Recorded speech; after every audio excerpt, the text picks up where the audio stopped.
السلام علیکم دوستو، حضرت ام سلمہ سے روایت ہے کہ نبی پاک صلی اللہ علیہ وسلم ایک دفعہ صحرا میں جا رہے تھے کہ اچانک آواز آئی، یا رسول اللہ صلی اللہ علیہ وسلم۔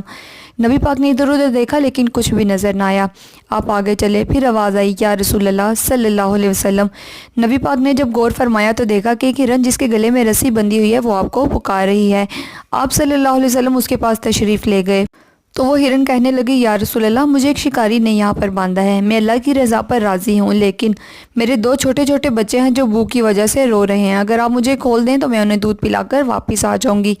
نبی پاک صلی اللہ علیہ وسلم نے کہا کہ اگر تم واپس نہ آئی تو پھر؟ تو کہنے لگی، یا رسول اللہ، اگر میں واپس نہ ہوں تو مجھ پر اللہ کا عذاب نازل ہو۔ آپ نے اس ہرن کو کھول دیا اور اس کی جگہ پر بیٹھ کر انتظار کرنے لگے۔ آپ نے دیکھا کہ وہ ہرن پہاڑوں کے پیچھے غائب ہو گئی ہے۔ کچھ وقت گزرنے کے بعد وہ ہرن دوبارہ واپس آئی اور کہنے لگی، یا رسول اللہ، میں حاضر ہوں۔ اسی وقت وہ شکاری وہاں پر آ پہنچا۔ آپ نے شکاری سے کہا کہ اگر میں کہوں کہ تم اس ہرن کو آزاد کر دو تو کیا تم اسے آزاد کرو گے؟ اس شکاری نے کہا، کیوں نہیں۔ آپ صلی اللہ علیہ وسلم نے ہرن کی طرف دیکھا اور فرمانے لگے، جاؤ، تم آزاد ہو۔